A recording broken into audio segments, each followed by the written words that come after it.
शुरू जब से दिल्ली आ रही हूँ देखती हूँ कि राइट स्वादिष्टान यहाँ बहुत ज़्यादा पकड़ता है। इसका कारण यहाँ अखबार है, यहाँ पॉलिटिक्स की बातें करते रहते हैं। यहाँ अभी कोई पॉलिटिक्स पद पे थे, कुछ उतर गए तो वो और ज़्यादा बोलते हैं, उनको कुछ और मिल गए, फिर इधर से वो हो गए, कुछ होते ही रहता है। यहाँ पे ऐसे ही कोई लोग सिंहासन पे बैठे हैं, कोई सिंहासन से नीचे बैठे हैं, कोई सिंहासन पे चढ़ रहे हैं, कोई सिंहासन से उतरे हुए आपस में इधर उधर दोस्ती कर रहे हैं। एक का दूसरे से झगड़ा होगा तो वो तीसरे से जाके मेल मुलाकात कर रहे हैं। ये सब बेवकूफ़ी का काम वो लोग कर रहे हैं, बिल्कुल महाबेवकूफ़ी, समय बर्बाद कर रहे हैं। कोई किसी को याद नहीं करने वाला, इससे कोई आनंद की चीज़ तो पाई नहीं, कोई विशेष चीज़ तो पाई नहीं। लेकिन वो घोड़े दौड़ाने की आदत जिसको हो जाती है वो छूटती नहीं, फिर वो एक तरह का घरौंदा हो गया। उसके लिए भी यही सोचना चाहिए कि जब ये सब व्यर्थ चीज़ है, सब इसमें कोई समय बर्बाद करना है तो एक कोने पे खड़े होकर देखें कि पागलों जैसे ये क्या अपने समय को बर्बाद कर रहे हैं। अगर आपने ये समझ लिया तो सोच लीजिए कि आप में धीरे धीरे साक्षी भाव शुरू हो रहा है। साक्षी भाव में मनुष्य किसी भी उलझनों में फंसता नहीं, कोई भी उलझन आती है उसकी और देखता मात्र है। शुरू में ज़रूर लगता है कि मैं वहीं खड़ा हूँ। जैसे आज मैं डॉक्टर साहब को समझा रही थी कि अगर आप किसी भीड़ से गुजर करके किसी पहाड़ी पर पहुँच जाए और उस पहाड़ी पर से आप भीड़ की ओर देखें तो कहीं अगर ज़ोर से ब्रेक लगा कुछ लगा तो आपको लगता है कि आप ही वहाँ, तो आप जरा दचक जाएंगे। लेकिन जब आप जान जाएंगे अरे मैं तो पहाड़ी पे बैठा हूँ, मुझे तो देखना मात्र है, तब आप नहीं दचके। यह स्थिति आने के लिए इसे ही निर्विकल्प स्थिति कहते हैं। इस स्थिति में मनुष्य जो है वो कुछ भी देखता है, जानता है, तो भी वो विक्षुब्ध नहीं होता, शांत देखते रहता है। अब लोग कहेंगे ऐसी शांति में क्या अर्थ है? अगर ऐसे आदमी शांत हो जाए तो फिर लड़ाई कोई न करे, कुछ न कहे तो विरोध कैसा? ऐसे मनुष्य की शांति परमाणु के आपके बम से भी बढ़ के तेजस्वी होती है और बड़ी कार्य करती है। इसके कार्य की आपको महिमा मैं क्या बताऊं कि एक ऐसा शांत पुरुष किसी भी ऐसे स्थान में चला जाए जहाँ गड़बड़ी हो रही, एकदम से वहाँ बदल आ जाएगा। लेकिन वो पुरुष उस स्थिति में होना चाहिए जहाँ वो शांति पूरी तरह से अपने चारों तरफ उसकी प्रभा फैला सके, सब लोग एकदम से अवाक होकर शांत हो सकते। जितनी हड़बड़ी मची वो एकदम से जा कर के एक व्यवस्थित रूप से ठीक हो सकती। जैसे कि कोई जादू की कोई उसने विशेष कोई किमया कर दी है या जादू की कोई छड़ी उसने घुमा दी है कि सब एकदम शांत हो गए। इस शक्ति को प्राप्त करना उन लोगों के लिए है जो कि सहयोगी है। आज हम देखते हैं हर जगह शांति के फाउंडेशन बन रहे हैं, शांति का ये है, शांति का वो है। इससे शांति कैसे हो सकती है? शांति तो हमारे अंदर चीज़ है। अब मनुष्य जो खुद कहेगा मैंने तो शांति पा ली, पर दूसरा कैसे शांति पाएगा? दूसरा शांति पाता है आपकी शांति से प्रभावित होकर के। वो प्रभाव बुद्धि से नहीं होता है, वो प्रभाव अंदर ही अंदर प्रकाशित हो करके दूसरों को भी प्रकाशित करता है और इसी प्रकार मनुष्य शांत हो जाता है। अब सहयोग में आप जानते हैं कि हर तरह के लोग आते हैं, कोई बड़े ही वायलेंट, कोई बड़े गुस्सेले, कोई बहुत ज़्यादा क्रोधी, कोई क्रांतिकारी और बहुत ज़्यादा लड़ने वाले, हर तरह के लोग मैंने देखे।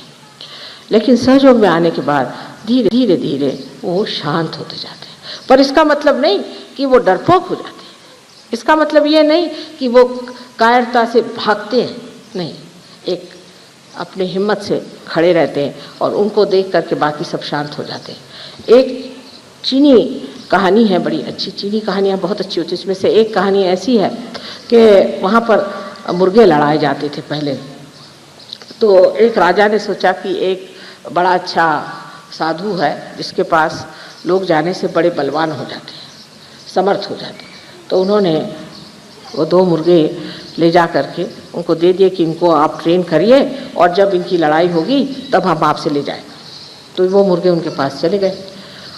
1 महीने बाद राजा आए, उनका अच्छा दे दीजिए इन मुर्गों को। तो मुर्गे अपने शान से ऐसे खड़े हुए, बस राजा ने उनको उठाया और ले गए और उस प्रांगण में छोड़ दिया जहाँ पर लड़ाई होने वाली थी। सब मुर्गे उसमें घुस गए। अब लड़ने लगे, ये अपने दोनों यूं ही खड़े। सब लड़ते लड़ते उनको देख करके हैरान हुए कि ये तो लड़ते ही नहीं। और जब भी उनके ऊपर वो सोचे कि हम इनको लड़वाएं तो बस यूं ही देखते रहे। सब मुर्गे हार करके चले गए, यही दो वहाँ पर खड़े रहे। इस कहानी का आशय यह है कि जब मनुष्य शांति के सागर में पूरी तरह से विद्यमान होता है तो जैसे कमल पुष्प के जैसे उसके सुगंध से लोग सुरभित होकर के शांतमय हो जाते हैं, पूर्णतया उनके अंदर शांति आ जाती है। इससे बढ़ के और क्या शक्ति शांति की हो सकती है। क्षमा की शक्ति भी बहुत ज़बरदस्त है। आप लोग भी क्षमा करना सीखिए। सहयोग में मैं देखती हूँ कि लोग क्षमा बहुत कम करते हैं। क्षमा करना सीखिए। क्षमा किए बगैर तो आप किसी भी तरह से अपने से पार नहीं आ सकते। जैसे कि किसी ने आपको तकलीफ दी, अब आपने उसे क्षमा नहीं किया तो क्या किया? कुछ भी नहीं किया। क्षमा नहीं किया माने क्या किया? कुछ भी नहीं किया। और क्षमा किया माने भी कुछ नहीं किया वैसे देखा जाए तो। पर अगर क्षमा किया कहा तो जो क्षमा न करने से आप दूसरों के हाथों में खेल रहे थे वो सब उसकी शक्ति ही नष्ट हो जाती है। ये विध्वंस शक्ति नष्ट हो जाती है। पर जो क्षमाशील होते हैं उनकी शक्ति इतनी ज़बरदस्त होती है कि वो जहाँ भी खड़े हो जाएं उनके क्षमा के कारण लोग पुण्यवान हो सकते हैं। उनके अनेक जन्मों के पाप धुल सकते हैं। जन्म जन्मांतर की जितनी उन्होंने व्याधियाँ इकट्ठी हुई हैं सारी की सारी खत्म हो सकती है क्योंकि उन्होंने क्षमा कर दी। सारे पापों के विमोचन जो होते हैं वो सिर्फ क्षमा शक्ति से होते हैं। हम बहुत बार परमात्मा को कहते हैं कि तुम क्षमा के सागर हो और ये भी कहते हैं कि तुम पाप के विमोचन हमारे सब पापों को आप नष्ट कर दीजिए। वो कैसे करते हैं? सिर्फ क्षमा। एक शब्द क्षमा का कहने से ही, उनके एक नज़र से ही, उस क्षमा की नज़र से ही सारे पाप नष्ट हो जाते हैं। लेकिन क्योंकि हमने ऐसे लोगों को देखा नहीं, क्योंकि हमने ऐसे लोगों को सोचा नहीं और ऐसे बारे में हम जानते भी नहीं हैं, हमें विश्वास नहीं होता कि ऐसे भी कोई लोग दुनिया में हो सकते। ऐसे ही लोग हमें खड़े करने हैं आज। और आप जानते हैं कि जो आप थे वो आज नहीं है और जो आज है वो कल नहीं रहेंगे। कल ऐसे ही लोग सहयोग में खड़े होने वाले हैं जिनके अंदर दया, क्षमा और शांति की सारी शक्तियाँ प्रज्वलित हैं और जिनके कारण संसार में हर तरह का आराम, सुख, चैन सब मिलेगा।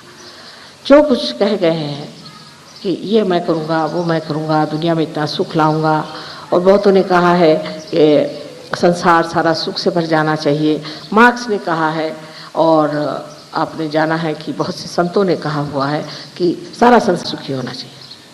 कैसे होगा?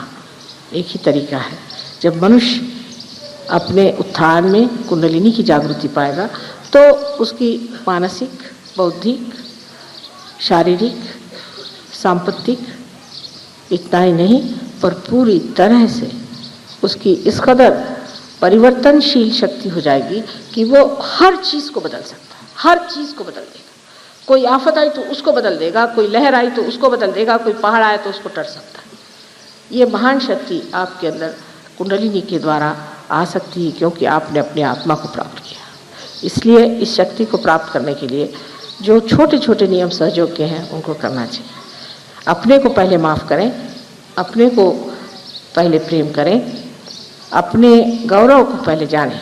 जो अपने गौरव को जानता है वो छोटी और ओछी बातें नहीं करता, वो गिरावट की बातें नहीं करता, वो शराब पी करके रास्ते में नहीं गिरता, वो बहकी हुई बातें नहीं करता। उसके अंदर अपना गौरव है और ऐसे गौरवशील लोग आपको होना चाहिए।